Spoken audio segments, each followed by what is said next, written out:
I was born with a hole in my heart that was not diagnosed till I was 33 years old. I do recall in school sitting there and then waking up on the floor. And someone said, oh, that's just anxiety. Don't hide. Don't be hard on yourself. Don't be embarrassed. Just know that there's a reason why you're going through this right now. If I could go back to that girl who was crying in the bedroom saying, I'm going to be like this for the rest of my life, and for her to see what I have now.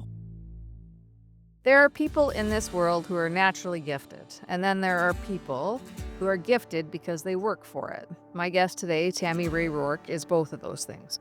She's one of the smartest people I know, sharp, strategic, capable in rooms that demand excellence.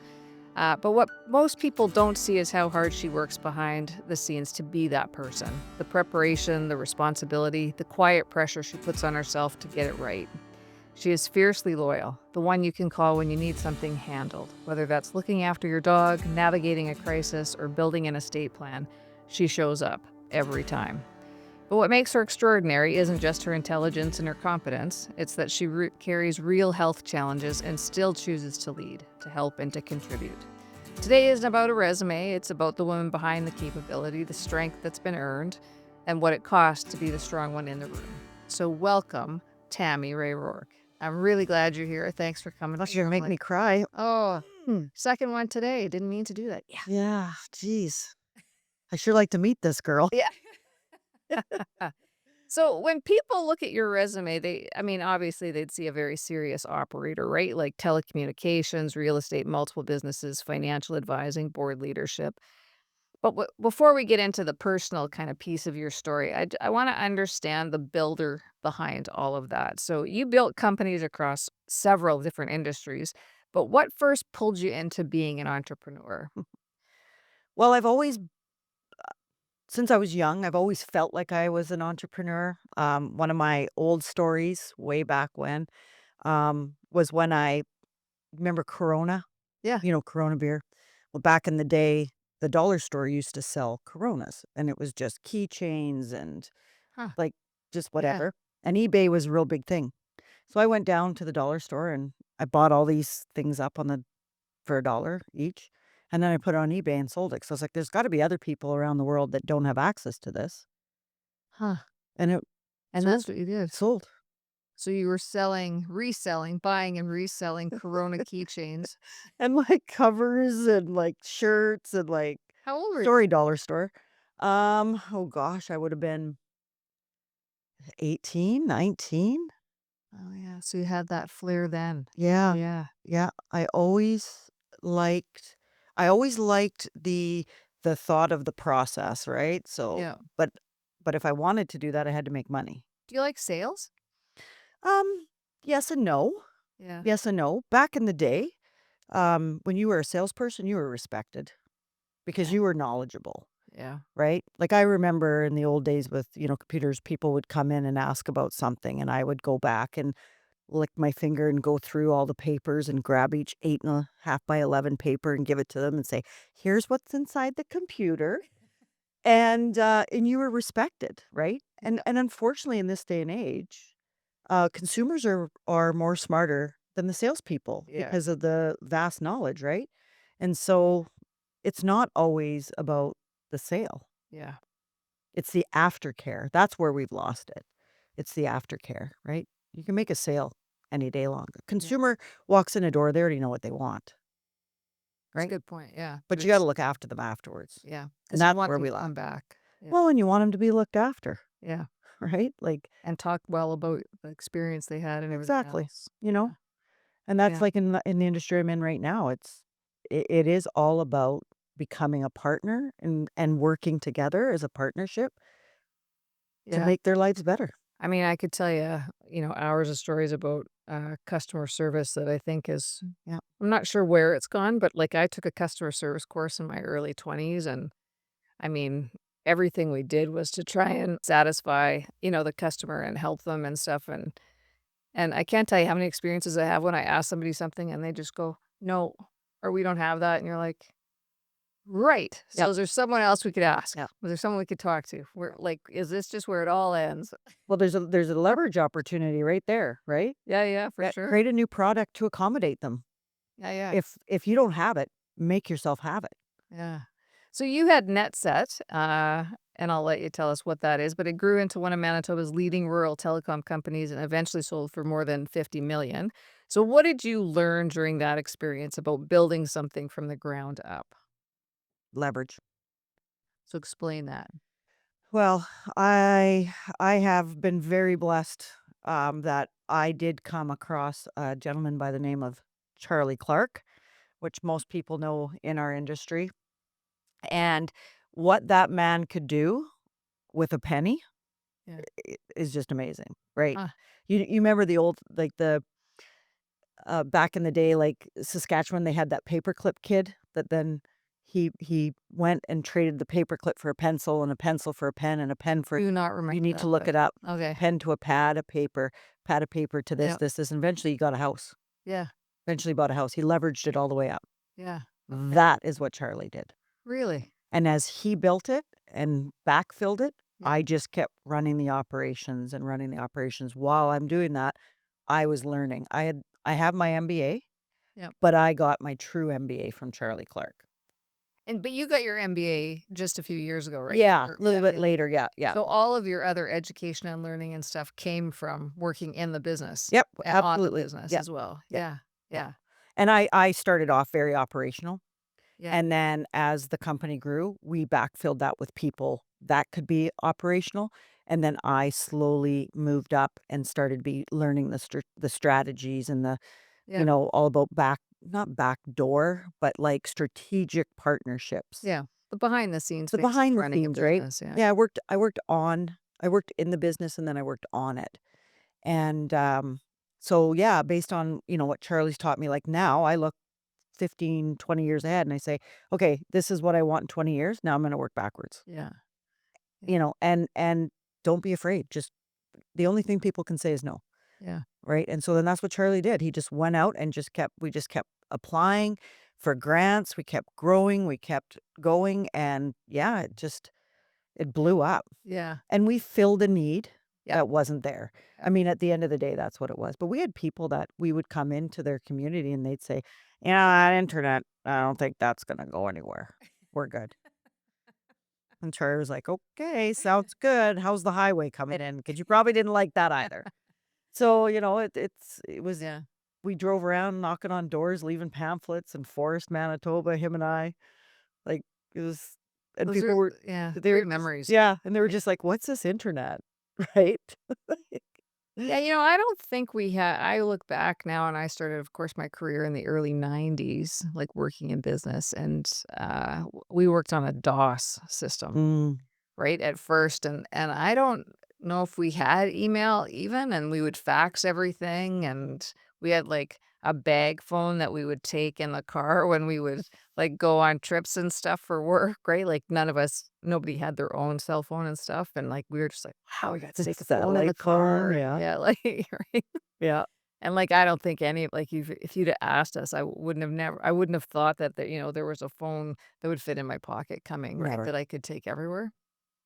Well, I was just saying to the guys last night at the office, I said, I don't know how we got on it, but I said, when I used to text, when I first started to text, I'm gonna age myself, you had to hit the number like 3 times Yeah, to get yeah. that right? So, like, Tammy was 3 hits on 8 because Yeah. that was RST, right? Yeah, And they're it's like, like the "Really?" yeah, And I'm like, "Yeah. How did you text?" They said, "Well, we didn't. We yeah, picked up the phone and yeah, called." But we would say, "K."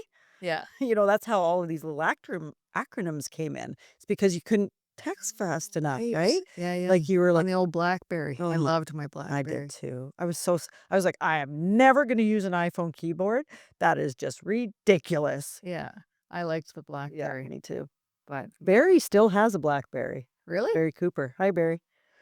Oh boy, Yep. Barry. Yeah. Yeah, he does. Okay.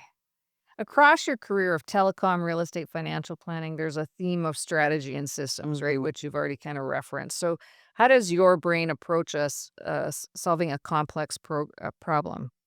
How does your brain approach solving a complex problem?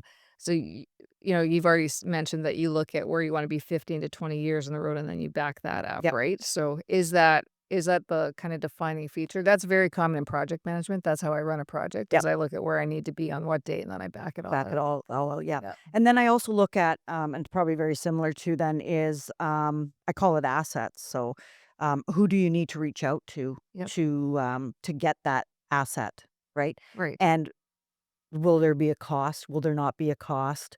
Um, yeah, like lots of stuff, right? Like even when I used to consult with businesses and people would come and see me, I said, okay, what's your end game? Are you going to run that company forever and ever? Amen. Yep. Or are you gonna sell it? Because there's completely 2 different ways to set up a company, if you wanna sell it or if you wanna Yep. own it forever, right? And so that's why you have to kinda know what your end game is.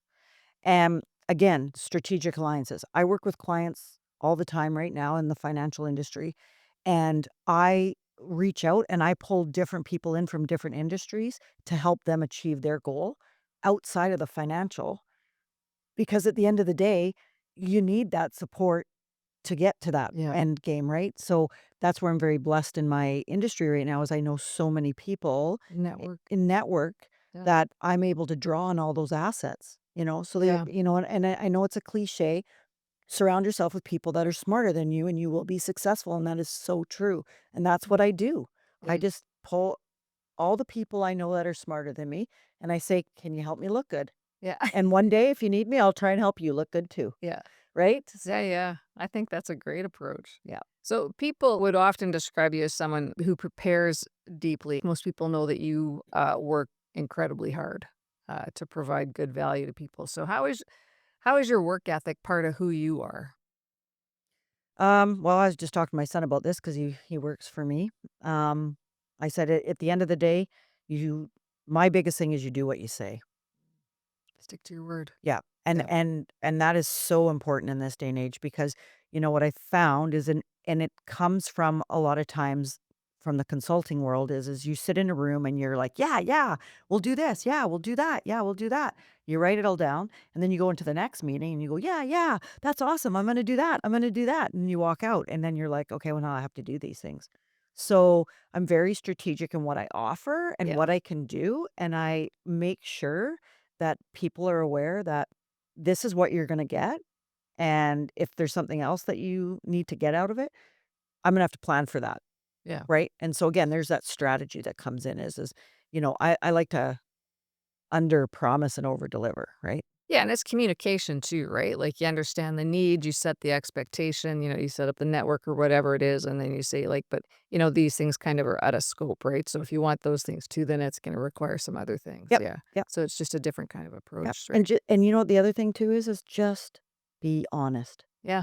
I you know? think that's what people are looking for today is a Yeah, lot more authenticity, yeah, right? and give a shit. If every decision you make in your life is based on giving a shit, Yeah. you will not make an error. Yeah. Because if you make a mistake, they will see that you were giving a shit and it just didn't work, Yeah. right? Yeah, and they're probably going to be more comfortable to tell you about the mistake, right? Absolutely. And hopefully come with a solution of how they fixed it, One would hope. right? One would hope. So you've also spent a lot of time in leadership roles, right? You were the chief operating officer of Netset and the founder of that, and you certainly took over Friends for Life, right? Yep. Yep. Friends for Life doggy daycare. You've been a board member, and now you're even the honorary lieutenant colonel, right? And so, what does leadership responsibility feel like to you? And It's just natural. really, were you always a leader, even as a kid? Bossy? Yeah. Yeah. Was I a bossy kid? Yes. Yes, I was. Yeah. Me too. Yeah. Yeah. I remember getting in trouble one time because I had all my friends over and I said, well, I'm going to be a teacher at my party. So you're all going to sit there and I'm going to give you guys a lesson. And mom's like, okay, Tammy, if you're going to be like that, we're gonna call the party off. Like, this isn't about you. It is, it's your birthday, but everybody's gonna have fun. So, yeah, no, I've always been a little bossy, and then I think as I got older, which I know we're gonna talk about with anxieties, is that, I had to be in control of my surroundings.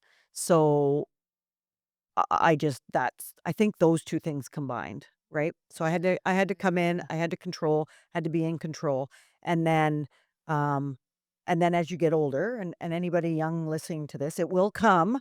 I promise you, you will learn how to delegate. Yes. That will come. Yeah. You're okay. That is a skill. Yeah. It is a I skill, believe and that to it be a doesn't skill. come Yeah. easy, and it doesn't come when you're young, Yeah. right? And if you are, then write a book about it So, because we need to know. so you think that you gravitated to leadership naturally because of the anxiety and that you dealt with was that your need to be in control of your situation was just something that made really good sense to you to be in that leadership role where you could control some of those things. Yeah, absolutely. Yeah, I absolutely. had not considered that. I'll have to think about that in the application of my own life. Yeah. Yeah. So when you walk into a messy situation, because I know because we are friends, so I do know that you're kind of on the hit list for a lot of people when they get into trouble or they need a consultant, myself included. Like a business, yeah, or something just isn't working right. Like, what's the first thing your brain does when somebody brings you a problem? The first thing I do is I check their mental health, and that's honest. Yeah, I take a look at the situation and see, okay, what are we dealing with? Are we dealing with a reactive, or like, is this a real threat, or is it not a real threat? Because that's the first thing you need to do is you need to figure out what's causing this, right? yeah, So if you see it and you meet with them and you're like, okay, this is a real threat. This is a real concern. Um, then you just probably just back to the project management. You just take a look at say, okay, what's your end result? What do you want? yeah, Now that this is a problem, what's the problem? Like, okay, I'm having cash flow problems at my business or whatever. Okay, so what is it? Do you need more cash flow? Do you need to off expenses? Are you wanting to sell? Or you want like what is it that you're wanting, right? Oh, I just want more money. Okay, well, let's back that off a bit. Okay, so what does that mean? More money, right? And then you just start working that way because at the end of the day, we can tell everybody what to do, yep, but they are not necessarily going to do it. correct. So you need them to figure it out.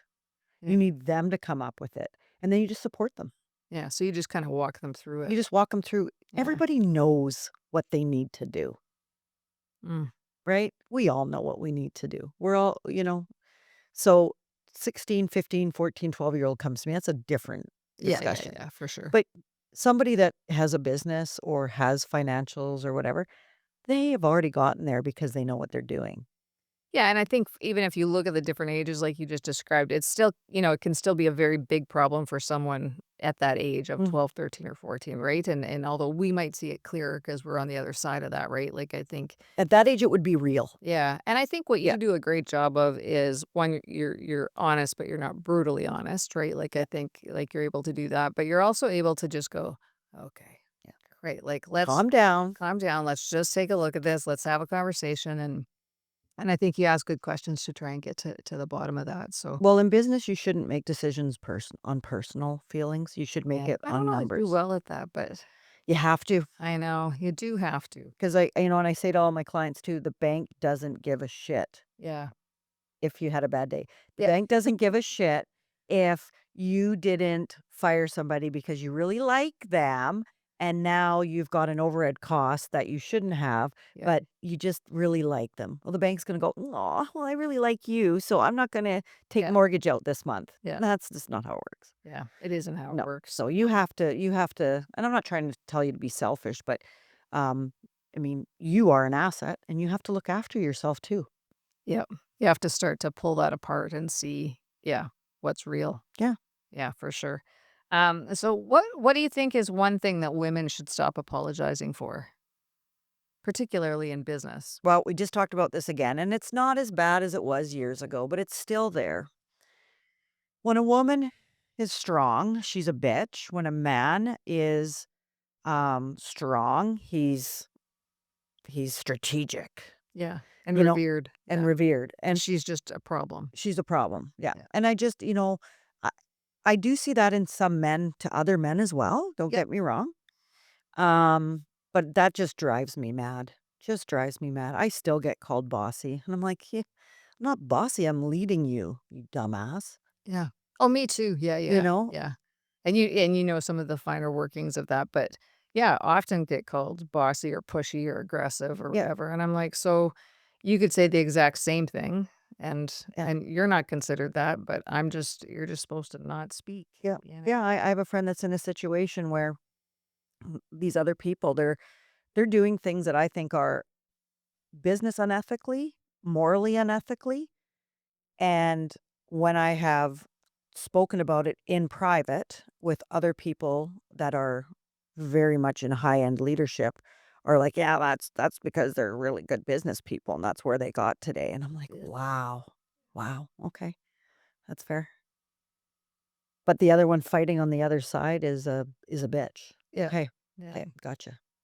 Like, it's just not it's Yeah, silly. the lens is different. It's Oh, still for I sure. mean, we've come a long way and a friend of mine, we were just talking about that this morning, right? Like, I always vote, and the reason I vote is one, I'm interested in the politics of where I live and work, but the other one is that, there was in my grandmother's lifetime, they couldn't, right? And Mhm. they couldn't wear pants, and they couldn't get a mortgage, and they couldn't get a credit card, and they couldn't, like they couldn't wear pants. They couldn't wear pants. Let me say that again. They couldn't wear pants, right? And so as far as we've come, I think it's super important that, we still look back on that, right? Like, I mean, there was a period in my growing up time that we weren't allowed to take shop. Girl, you didn't take shop, you took home ec. I mean, that's just what you did, right?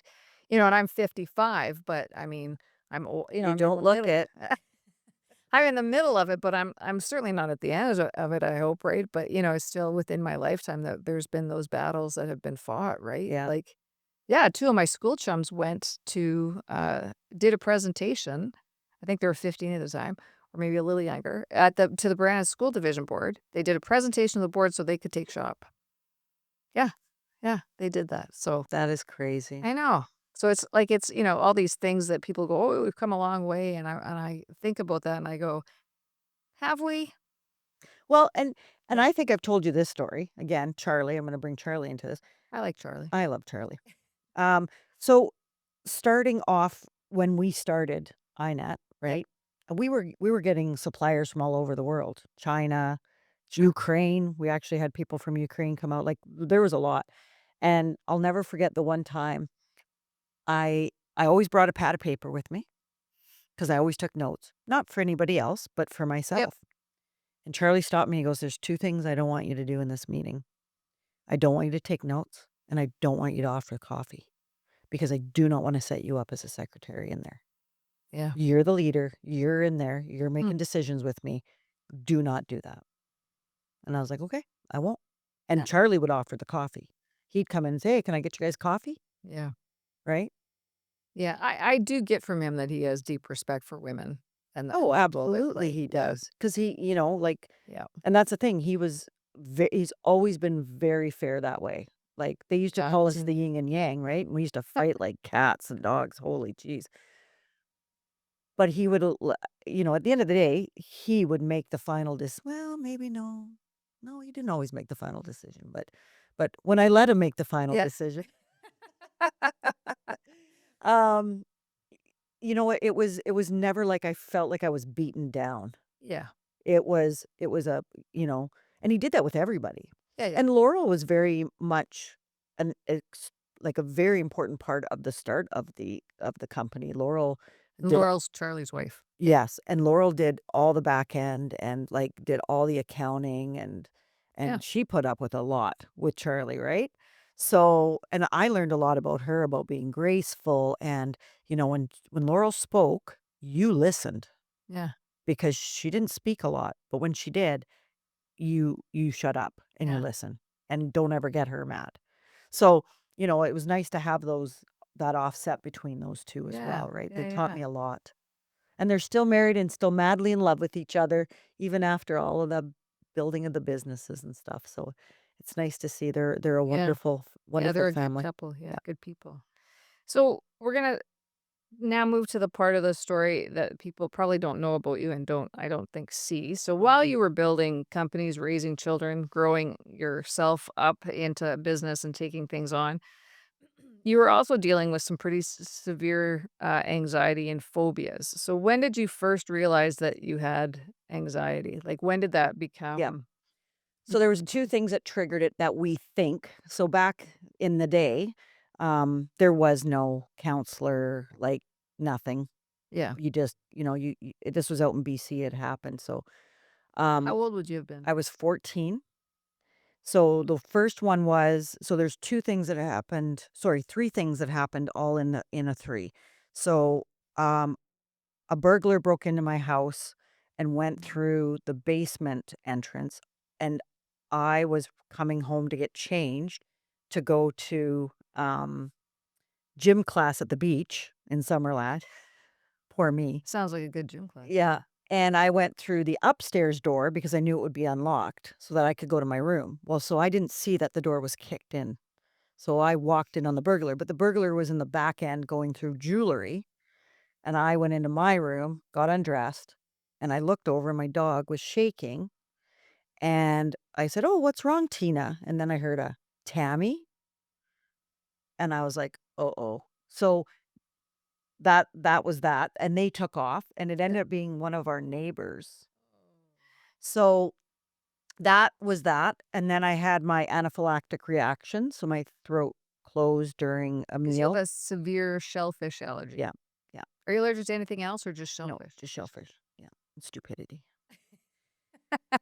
Um, Me too. I get hives with that one too. Yeah. And then a very good close friend of mine passed away in a car accident. So all 3 of those things, all of a sudden I was hyperventilating, I couldn't breathe all the time, my throat was always closing, so I could not be alone. And alone in a way of alone in my house by myself or alone in a situation like people. So if I went into a crowd and I didn't know anybody, that was alone. Yeah. Couldn't drive by myself, couldn't be home alone. We talked about this. It was at the point where it got so bad when I was about 15 or 16. I skipped school for 6 months and didn't tell my mom and dad, Mm. and they weren't very happy about that. I was going and hiding out with a friend of mine because I felt safe. My mom gratefully had a girl that worked for her that would walk me to classes and not tell anybody in the school that she was walking me to classes. She was just my friend. Yeah. Very embarrassing. Um, and yeah, and then to the point where, like, if my mom went to the washroom, she had to leave the door open. If she shut the door, I went into right panic. Did you at the time, I'm gonna guess the answer is no, but I'm gonna ask it anyways. Um, did you understand what the fear was? Like, Nope. would if I'd have said, "What are you afraid of, Tammy?" Dying, That was it, dying. dying. I was And afraid of dying. you thought that having a second person around you would prevent that from happening. Well, they'd call the ambulance. They'd call 911. Yeah. Interesting. And I still carry those. Like, everybody laughs at me and I'll tell a little bit of stuff. But if I go camping somewhere, I will figure out where the nearest hospital is Yeah. to I this don't day. think that's funny, I think that's smart because your allergy could kill you. Yeah, absolutely, and I just don't eat. Like, I don't eat at Yeah. any restaurants, out at anywhere, like Yeah, I know we've been out and you don't eat no. very, very infrequently unless you know the restaurant Yep, and a whole bunch of other things, yeah. yeah, Because the likelihood that you would die is high. yep, yeah, yeah, Yeah. And I know you've driven yourself to the hospital while you're having an attack and yeah, that was great. yeah, The different poor things like kid, that, right? yeah. Well, my eyes started to close on me, and so what we ended up finding out is that, I was in a room with food, shrimp, and my body just reacted, and From so my airborne. throat wasn't closing, but it's a mechanism that it was starting to say, like, "Urine bad," and so it was my eyes, but I didn't know that. So Right. I will not disclose how fast I was going down number 2 and number 10 for fear I will be arrested again. So what do you think what came first, the allergy or the anxiety, or is there I don't know because it was all so close. yeah, but you think they're linked Oh, for sure, because indelibly? now Yeah. as an adult, because, like, Yeah. my friend passing away, Glenn, I didn't realize that death could happen, Yeah. right? Yeah, I remember when my first friend, passed away, I was 26, she was supposed to come to my was I 26? I think I was 26 or 27 maybe. She was supposed to come to my house um to come to the Bump City Social here in Brandon on the Boxing Day, and instead she had sent me a message and said she was gonna stay home, and her boyfriend came up and he liked to drink and blew a red light and she was killed on impact, and I remember that very vividly because it was my first friend that ever died, and I remember the poor guy. We used to call him Cheddar. His name was Pete because he was cheesy. So, anyways, he called me, and it was on our Christmas break. We were all working for the Pan Am Games, and I remember him telling it to me, and I went, "If you're wrong, like she's just at the hospital. You just need to go to the hospital because she's Mhm. fine." And he's like, "She's not fine, Tanya." And I'm like, That's "Nah, she's fine. She's fine." And I just wouldn't believe him. Like, and he had to tell me multiple times. So I feel for Pete today, and I felt, after that as well that I was like, "Oh, that poor guy who was already going through his own thing," and I just wouldn't believe him. Like, I was just like, I remember that, the same feeling. yeah, it's just a Yep. wild and it brings you to a place where you're like, "Holy shit, people die." Like, there's Yeah. no coming back. Yeah. The Like that. finality of Yeah. it, yeah. And my kids all know about Glenn. Like, and we Yeah. go out when we'd go to BC to visit, we would go and stop at his grave site and stuff. And I just had a situation with Graydon because he went out late and came back and then went back out again without telling me. Mm. And I said, Yeah. Graydon, you know my issue with that because of what happened to Glenn. Because Glenn was sick. He asked his mom to go out. She said no. Then she changed her mind. He went out and he died that night. Like, she had to live with that. Oh, And I said, "You cannot put me in this situation yeah. of all the things you need to do to respect me as a mom and a person, that's the one. Yeah. You know that. You're my life." Yeah. He said, "I am so sorry. I will not do that again." I said, "Please don't. Yeah. You wanna do other shit? Go ahead, but that one you don't do to me. Yeah. I wake up in the middle of the night, you're not there? Oof." It's interesting, right? Yeah. So for someone who's never experienced debilitating anxiety, how limiting can it become? Oof. Well, I feel bad for my mom 'cause, she was basically had a child again. Yeah. And it's funny because people say, "Well, just get over it." And, like, there's so many times that I would sit there and be like, "Why can't I just move on? Yep. Why can't I rationalize this?" Yep. And anxieties are just that. They're an irrational thought. So, you can't ration irration. Yeah. Irration. Yeah. Irrational. Yeah. So, you know what? It's just, yeah, it was awful. It really did. I look back now, and I mean, don't get me wrong. I have had a blessed life, Sure. very lucky. But I could have probably gone on to do. I had a drive back then that I probably could have ended up in New York or Yeah. like I would have gone. I would have climbed up that ladder. And you think the anxiety took that? Absolutely. Yeah. Yeah. Yeah, absolutely. So But you know what? I'm a big believer that everything happens for a reason. Like me we too. talked. I lost a job because I had a panic attack. So the where I was working, the gentleman, the owner left me alone and he knew that, and I had a panic attack. And I just because you're in an irrational state, and from a Yep. business owner, I completely understand where he's coming from. So he left me. I'm in the building myself. It was a retail store, and I just panicked and I walked out, locked the door, and walked out, and walked down to Dr. Benning's. Walked in and said, "I'm dying." And he said, "No, you're not. You're having a panic attack and help me out." So then when I went back, he had come back from his coffee break, unlocked the door. Again, this is all irration. Like he was only probably like a block away. Yeah. And he came in and goes, "No, I'm sorry. I just can't, I can't run my business like this." And he's right. He can't. Yeah. Um, and he fired me right on the spot. Said, "You're out. You're gone." But that led me to another place where I was going to school.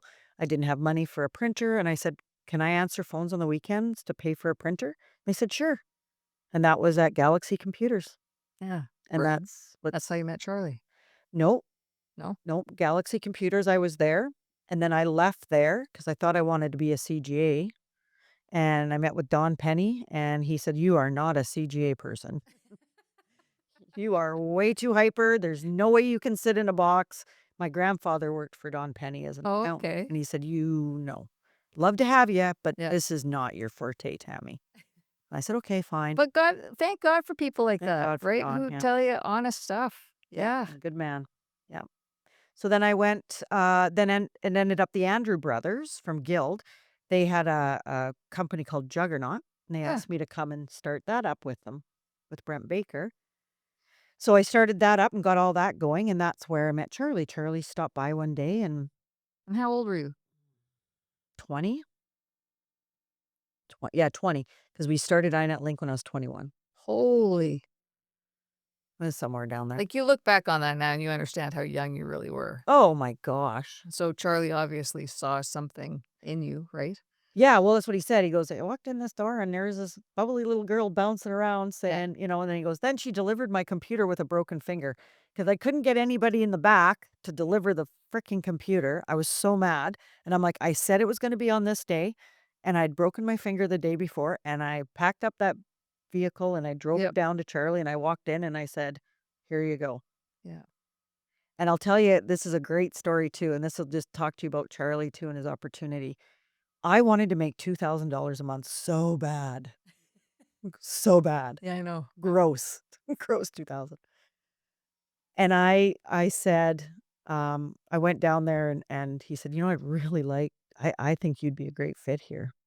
And I was like, "Here's my opportunity, right? Leverage." He's Yeah. like, "Well, if you want me, you gotta pay 2 grand a month." Yeah. I was, "Oh, I don't think so." I was like, "Really? Shit." He goes, "No, I can pay you like 2,500 a month or something." Nice. And I was So like, he was fair when he was gonna "Sold. have to be. When can I start?" But that says something about him too, that he didn't take advantage of you in that moment where he could, because he knew that 2,000 was a lot of money to you, right? Absolutely. Well, and he I knew, mean, like, yeah, it shows his character though, I think, yeah, because I've been in similar situations where I gave a number and I didn't know the other number, and they just gave that to me, and yeah, when I found out, and then they laughed and thought, "Well, you just didn't know to ask enough," yeah. right? Well, and And I've so been it's there either, right? Like, yeah. I had no idea what I was getting into. But I think that's why women categorically make less money is because we don't know what to ask for. No, We don't know what they're making. I do now. I do now. That's right. That's right.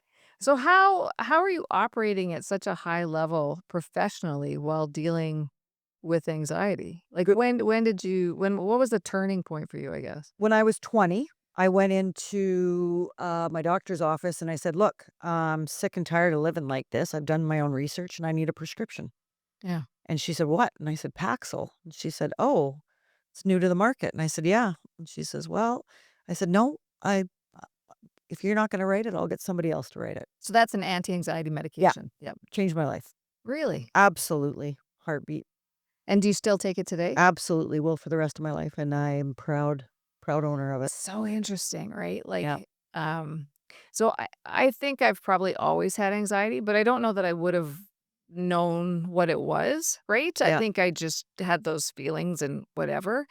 And it became clear to me as I got older, but when I got into perimenopause, like I would be sitting at my desk and all of a sudden I would be like, and, like, out of breath and trembling, and, like, my mind was just a mess, and I was like, "What is going on?" And, so when I saw my doctor and he said, "Well, that's anxiety," and I said, "But there's nothing triggering me to have the anxiety," which is also part of perimenopause, it just kind of happens, right? And so I began to have a very good, idea and appreciation for people who deal with anxiety and because it absolutely would just overtake me. Well, It would overtake me. and the rule of thumb, and I'm not a psychologist here, but what I have learned over the years is that anxiety comes to you when you least expect it because your body goes in when you're in a stressful situation, you hear the stories of the Yep. mothers lifting the The car off of the yeah. child, okay? That's your fight or flight, Yep. okay? So your body's driving adrenaline into you. Now you go and sit down afterwards, a day or 2 or 3 or Yep. 4, and your body goes, "Oh, I need to send that adrenaline out again." It's confused. So it sends that adrenaline out again. That's Yeah. your fight or flight, and that's what triggers the anxiety. So people say, "Well, I got a panic attack and but I wasn't having a bad day." No, that's right. You weren't, because if you were having a bad day, You would you wouldn't have noticed it huh. because your adrenaline was working for you. It's working against you at the moment. Yeah. And some people magically, and I they can rationalize that. There's people like me and a lot of people, and it's called serotonin or whatever that Yep. is. We can't. Yep. We cannot stop that process from happening. And that's where these drugs come into play is they stop it, right? Yeah, it's like a diabetic who's not producing the right amount of insulin or whatever, right? And Absolutely. so they Yeah. take insulin to offset that, Yep. and nobody thinks anything about them, right? Yeah. And so I do think we've come a long way with mental health awareness and Well, yeah, when I started, it was, like when I moved here and started having some issues or whatever, the only place I could go to was the brand mental health. Brandon mental on the hill. So my mom would drive me and I'd lay in the back of the vehicle in the back because I was so embarrassed. So embarrassed. Yeah. Yeah. My doctor said to me, because I had to go on lorazepam at first because there's really high anxiety, um, with when I first started, Yeah. and so they gave me lorazepam. I said, "I don't wanna take this. I don't wanna take this." And they said, "Okay, so you break your arm, you walk into the hospital, and they take an X-ray, and they say your arm's broken. You need a cast." No, don't want it. Yeah. Same Yeah. thing, right? Yeah. So, your head's Yeah. a little broken. Yeah, I think for me, I had to get to a place I was very much against the antidepressant and all those kinds of things, and I had talked to my doctor, and she's like, "Just try it, just try it, just try it," and I'm like, "I don't wanna try it, I don't wanna try it." So, then she gave me a prescription, and then I carried the prescription around for, I don't know, 6 months, and then I filled the prescription, and I carried that sucker around with me for a long time. I'd look at it every day, and so how what was presenting for me is I would cry so hard, I would weep and weep, and I'd be like a ball on my floor, and but it'd be, like, it wasn't to scale with anything that had happened, right? Like, if someone passed away or Yeah. something, I was weeping to an extent that was, like, off the chart, right? And just very distraught, and I'm a very positive person for the most Mm. part. And I was getting very low to the point where I kinda scared myself a bit, and I was like, okay." So I That thought, "You know what, Tanya? Why are we big. suffering? Why are we suffering?" Right? So I started to take it, and I was like, "Holy snap. Well, it's I a feel better. I feel better." Yeah. exactly, and Yeah. it's just and and you gotta I'm huge on, I talk to myself. I don't answer. Yeah. So just Yeah, yeah. when I say, "Hey, girl, you gonna have a good day today, don't let anything bug Yeah. you, just you woke up, and that's my big thing too. Everyone says, "How's your Yeah. day going?" I said, "I woke up, I'm off to a great start." Yeah, you do say that. I do, because I believe in that big time. Yeah, S not everybody gets to, Not right? not everybody wakes up in the Yeah. morning. Do you ever feel pressure to hide it so people will still see you as capable? Because do they like, When I was mistake it? Yeah, so when I was younger, I was very vocal about it, very vocal, and I think I was vocal at the time because I was still suffering from it, Yeah. and I needed people to know about it in case I needed them, right? Right. Right. So I had an instance one time where my mom got called into work, and I had nobody to look after me. I was, like, 20 years old, Yeah. 19, 18 year, and I had nobody to look after me. It was awful, and I just this was awful, and my mom called my cousin, and my cousin said, "I can't, I'm working." Called, and mom said, "I'm sorry," and I said, "I'm gonna die." So I called a friend of a friend that lived in a really bad place in town, and my mom dropped me off there, and I sat with that guy all day. Really? Just to have a second person around. It was awful. It was the worst 8 hours of my life. I barely knew him, Yeah. but he was like, "Yeah, okay, some chick's getting dropped off at my house, I guess." And, like, my mom was just like, "Oh," like, that was awful. That's That a was turning point. that was a big that was a yeah, that was pretty bad. Yeah, you need to do something differently. Yeah. Yeah. So, anxiety can create kind of an interesting contradiction, right? High functioning on the outside and chaos on the inside. Was that certainly what happened for you? Because No, if you look at your resume, you were certainly high functioning. as long as I wasn't put into a position where my anxieties would come out, yeah, like chamber. Okay, Yeah, so yeah, when you were the president of the chamber. okay, so what I'll never forget, Jordan Ludwig came to me and talked about running to be president, and I said, "I can't get up on that stage by myself. I can't. Yeah. There's no way." I said, "I'll be the president, but I can't do any speaking functions." Yeah. And him and Carolyn Kincaid sat down and they said, What would make you feel better?" I said, "I have to have somebody there with me. So if I start having a panic attack, I can walk off and somebody can replace me." And Carolyn said, "We'll have somebody sit just to the right of the stage. Oh, And if you feel like you're having an anxiety, you just give them the go." So the first time I got up there and I did it, I came off. I said, "This was fucking awesome. I loved it. I don't need anybody sitting yeah. there anymore." Yeah, so you did But it it. was just I just needed that support. So I had to disclose that to Carolyn and Yeah. Jordan, and of Yeah. course, they're wonderful people, they were wonderful about it. Yeah. So, but yeah, so I've had to expose myself a bit to show that vulnerability. But I was very hesitant about coming here and talking about You it. were. Yep. Because yes, I don't want people to look at me any differently, right?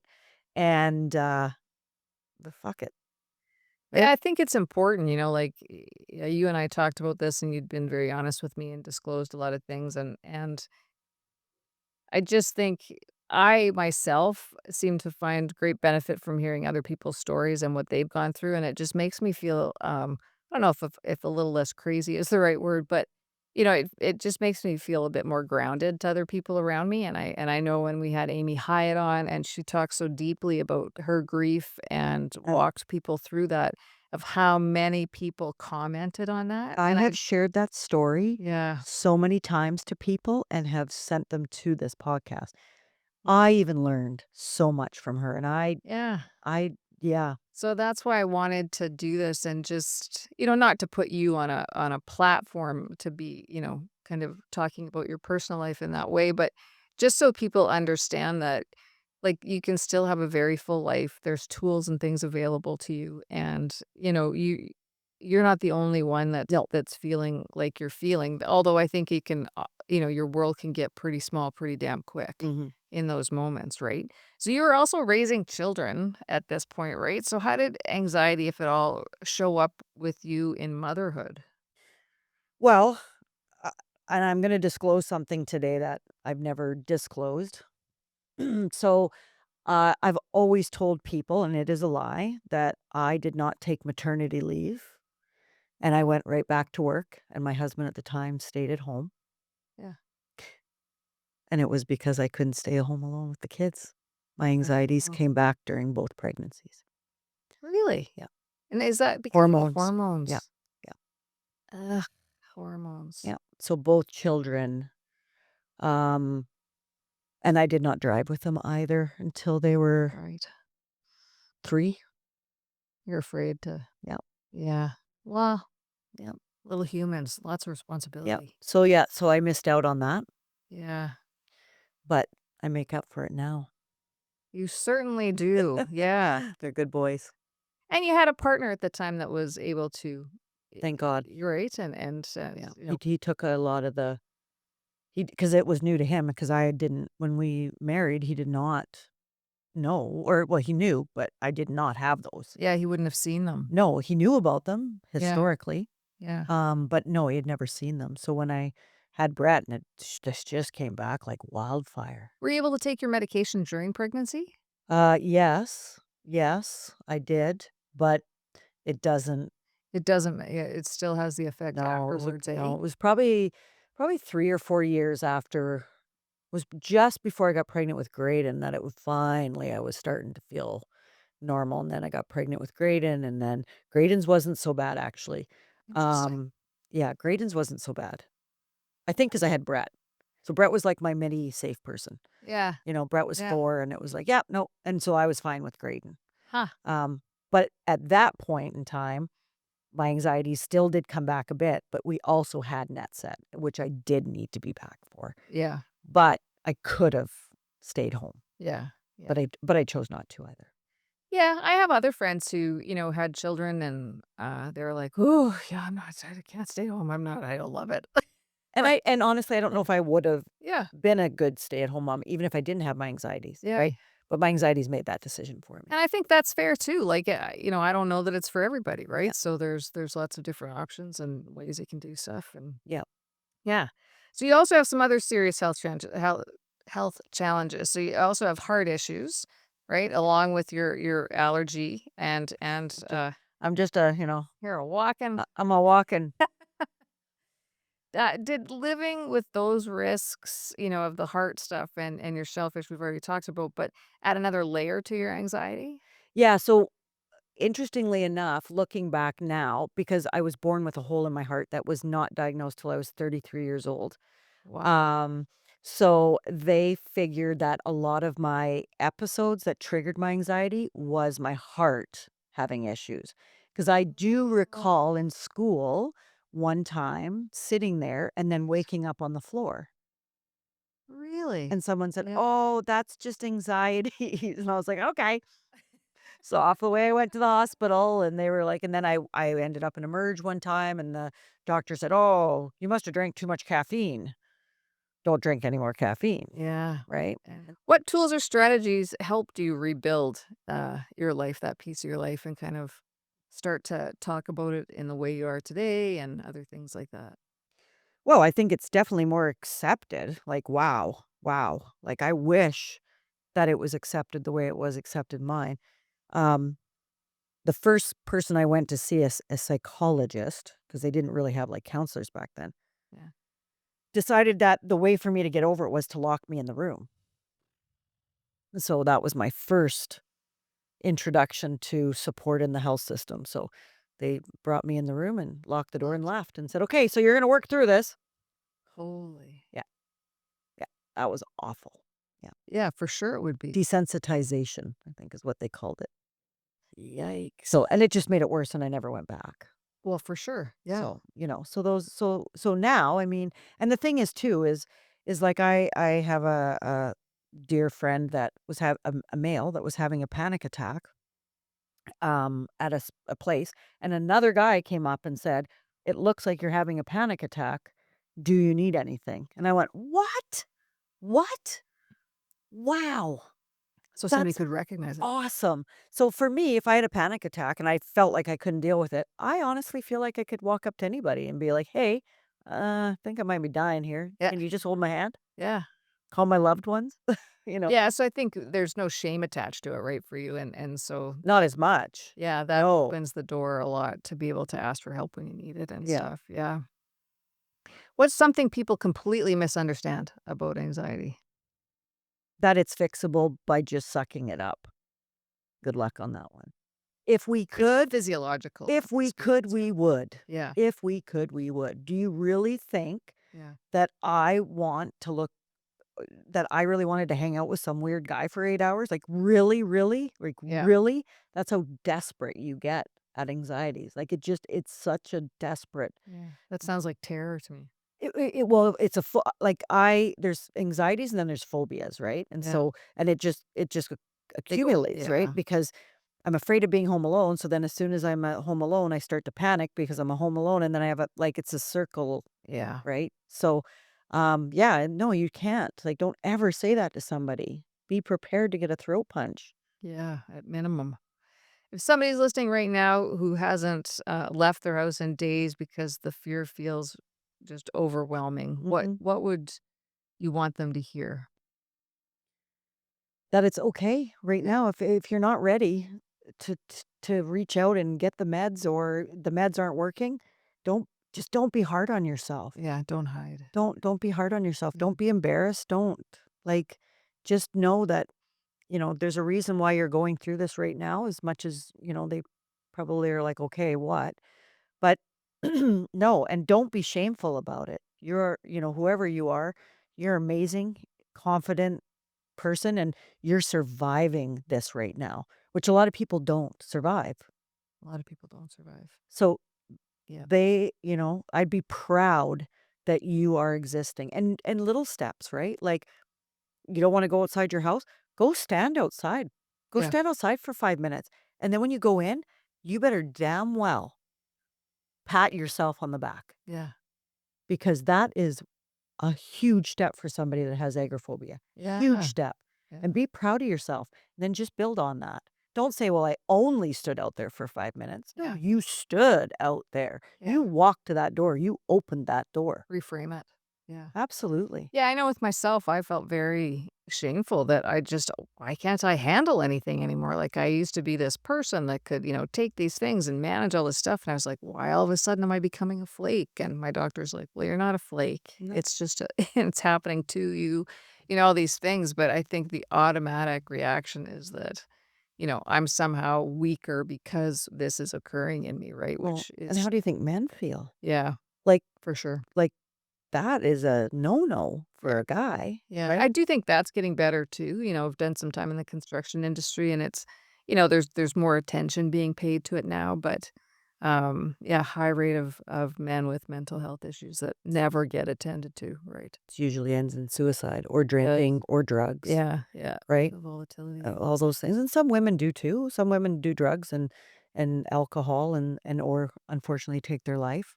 Yep. Um, We can see how, using substances of any sort to quell that fear in you wouldn't like, I mean, that makes sense to me. I could see how people would gravitate to that, right? To Well, yeah, or because yeah, to them, they yeah, for they can sure. go and buy a pack of beer or a joint Yeah. way easier than they could walk into a doctor's office. Nowadays with the doctors not having any doctors available, right? Yeah, for sure. Yeah, So, that's true. Yeah, so you know, self-medicate, yeah, yeah. And I think the thing with acceptance with marijuana has helped, yeah. has helped. I think that Yeah. that can be very lucrative too. I personally have not, but I would suggest trying that. Yeah, yeah. Right? I'm all for it. Give everything a You know? shot, yeah. Yeah. Cocaine does not work to Yeah. calm me down. Neither does heroin or meth. But stay away from the marijuana. Yeah. But that you got I always used to joke around. I'd say, "You kids and your dancing with your hips, smoking cigarettes." After everything that you have walked through, the anxiety, the fear, rebuilding your world, who are you now and what can you do today that fear once told you you could not? Hmm. Wow, why didn't you send me that question before I came? Oh my gosh. You know what? I love myself so much. Yeah, I do. I'm it's not good. mad at her. I'm not disappointed in her. I just love her. I have so much fun with myself, Yeah, And now, like, Chris, my fiance, yeah, he just brings so much fun too, and I can enjoy it. And my kids are in such good places, and I have amazing friends. And, if I could go back to that girl that was like crying in the bedroom saying, I'm going to be like this for the rest of my life. And for her to see what I have now, wow. Wow. yeah, It's pretty amazing. yeah, yeah. So, what you've shared today isn't small, and there's nothing shameful about anxiety. There's nothing embarrassing about fear, and there's nothing weak about a nervous system that gets overwhelmed. What would be tragic is silence. And so you were brilliant while struggling, you were capable while afraid, and you were showing up even when your world felt really small. Today, you made that world bigger, not just for yourself, but for anyone listening who thought they were the only one. So it's not weakness, it's leadership. So, congratulations and thank you very much. And if you're open to it, I'd love to do the ending rapid fire with. Oh, yes, the Yeah. amplifiers. Okay. So I've adopted this from James Uh, Lipton, who did it at the Actors Studio, just a couple of modifications. But what is your favorite word? oh, fuck. What is your least favorite word? No. What turns you on? Well, few things. Yeah. Chris being one of them. Woo woo, Chris. Yeah. What turns you off? Stupidity. What sound or noise do you love? My kids laughing. What sound or noise do you hate? My dog's barking. What is your favorite curse word? Fuck. There's a theme. What profession other than your own would you like to attempt? You gotta help me with this one. Investigative. Investigative genealogy. Oh gosh, that would be so much fun. Or a forensic scientist that does the DNA profiling. Yeah. What profession would you not like to do? In this day and age, probably doctor Hmm. or teacher, Yeah. unfortunately. If heaven exists, what would you like to hear God say when you reach the pearly gates? Well, it does. And he'd be like, "Hey, girl." Yeah, no, he's gonna give me a high five. He's gonna be like, "I left you a little longer than I thought I was, because 'cause you're a bit of a gong show, but welcome now." And what does strong like a girl mean about you? Well, I have to say, strong like a girl, to me, is becoming more and more evident that you are a strong woman, Why, thank and you. I am absolutely blown away with all the adversity and everything that you've been going through, that you continue to show up as well. Yeah. And hopefully someday you'll be able to share your story. But you are strong like a girl, and I do have that strong like a girl on my computer, so that when I am feeling, The stickers, yeah. yeah, when I'm feeling a little bit under pressure, I look at it and I go, huh, I'm strong like a girl. Right on. So Yeah. I love what you've done here. Thank you. I commend you on what you've done here, Yeah. and you share a lot about yourself, Yep. and I appreciate that. And I'm lucky enough to know you on the other side, and I'm blessed to have you as a friend. Ditto. And people are very blessed to have this podcast available to them. I've learned so much on this Good. podcast. It's It's been good. amazing. It's been a nice journey. It Yeah. is, I'm yeah. grateful. Really, really grateful. You are very much a strong like a girl. Thank you. Mhm. Yeah. Well done. Bravo. Find more information about today's episode and our guest in the show notes or at stronglikeagirlpodcast.ca. You can also leave a voice note at stronglikeagirlpodcast.ca to share your story, your reaction to our conversation, or to tell us about a strong girl you think we should interview. Be sure to subscribe and follow wherever you get your podcasts. And if this episode resonated with you, please leave us a review and share it with a friend. We always want to help more women and more stories be heard. Thank you very much for listening. Chin up, chest out, stay wild. Your strength has a story, and around here we call that strong like a girl.